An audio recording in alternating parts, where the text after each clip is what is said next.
BBC called it a high-stakes meeting between the leaders of two superpowers. The New York Times called it a summit where the Iran war looms. The Guardian said Trump was trying to mend power and prestige weakened by that same war.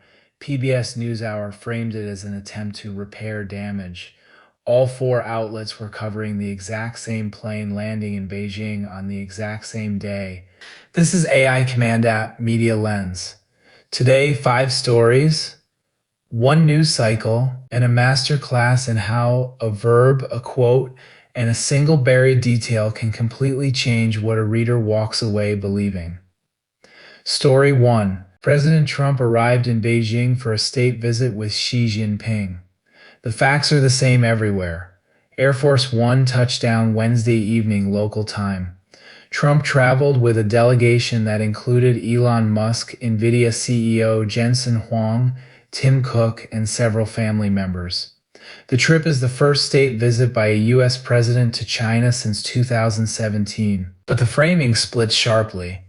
BBC World News led with Trump arrives in China for high-stakes meeting with Xi Jinping, straight wire service language, treating both leaders as peers of the global superpowers. The Hill led with the entourage, naming Eric Trump, Lara Trump, Musk, and Huang exiting Air Force One, a process and access story. The New York Times chose a different verb entirely.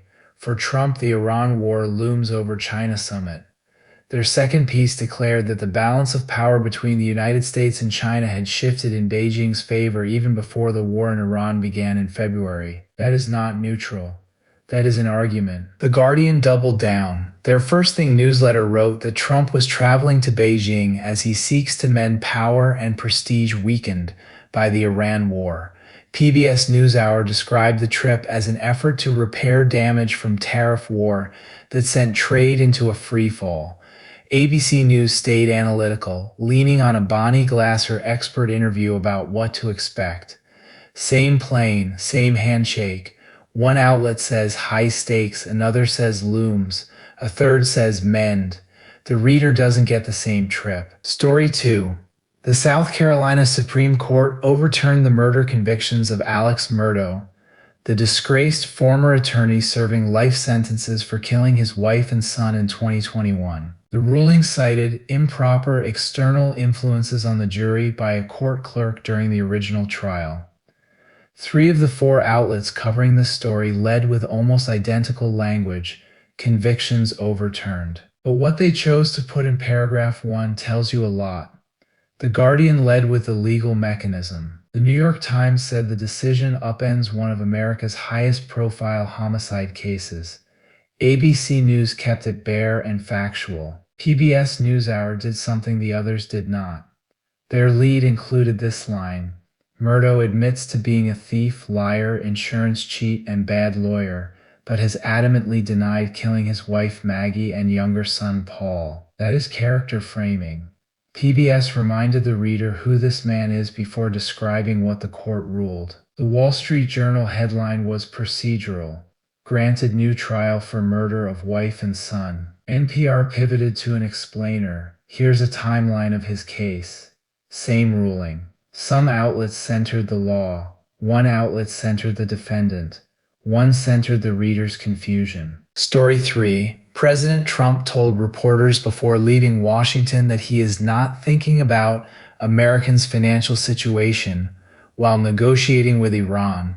The quote, depending on the outlet, was either an honest admission, a clipped soundbite, or evidence of disconnect. The Guardian's headline included the quote in single quotes and immediately contextualized it. With U.S. inflation at a 3-year high, U.S. President insisted he's not focused on economic hardships sparked by the conflict. ABC News ran it as a watch video clip, letting the quote speak without commentary. The Hill did something interesting. The Hill ran 3 different pieces. One quoted Senator John Fetterman, a Democrat, defending Trump by saying the remark got clipped. A second piece quoted Speaker Mike Johnson, Republican, conceding that the Iran conflict has put a little damper on affordability. A third piece reported a CNN poll finding 77% of Americans blame Trump's policies for increased cost of living. 3 pieces. Three perspectives, all on the Hill, but a reader who scanned only the headlines would get a different impression than a reader who scrolled. That is editorial choice in action. What's on top? What's adjacent? What is the reader meant to walk away with? Story 4. A hantavirus outbreak linked to a cruise ship has grown to 11 cases. A French woman is critically ill and being treated with an artificial lung in Paris. A Spanish passenger has tested positive. The World Health Organization has confirmed 9 of the 11 cases. The Hill led with the number Hantavirus outbreak grows to 11 cases. Outbreak tracking framing. The New York Times led with the patient. French hantavirus patient is critically ill as outbreak reaches 11 cases. Person first, statistics second. NPR matched the patient first framing almost exactly. This is a small difference, but it is not a small difference. A headline that leads with 11 cases is about public health. A headline that leads with a critically ill woman is about a person. The reader's emotional response is shaped before they finish the URL. Story 5. The Iran war turned up in nearly every outlet's coverage today, but the angle each outlet chose varied dramatically. The New York Times ran 2 analytical pieces. Why the bombing of Iran tied the U.S. more closely to China, focusing on rare earth mineral dependency, and U.S. intelligence undercuts Trump's war claims. That is investigative framing. NPR went human and quirky. One story focused on a military family coping with deployment.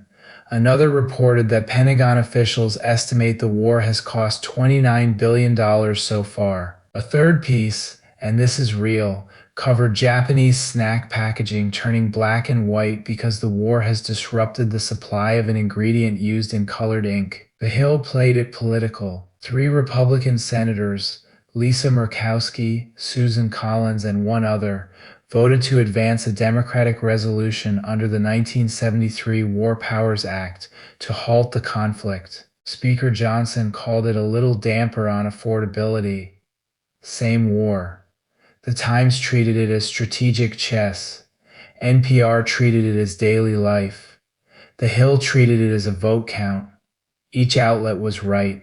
Each outlet was incomplete. So what does this mean for you? It does not mean the outlets are lying. It does not mean one outlet is good and another is bad. Editorial choices are not deception. They are choices. But every choice, what to lead with, what to bury, which expert to quote, which adjective to attach, adds up. If you read only one outlet, you get one version of the day. If you read 3, you start to see the day itself. If you read 7, you start to see the choices. That is the whole point of this show. Not to tell you what to think, to show you the choices someone else made before you got the chance to think at all. That's today's Media Lens. If this changed how you think about your news diet, subscribe and hit the bell. We do this every single day. Same stories, different lenses. See you tomorrow.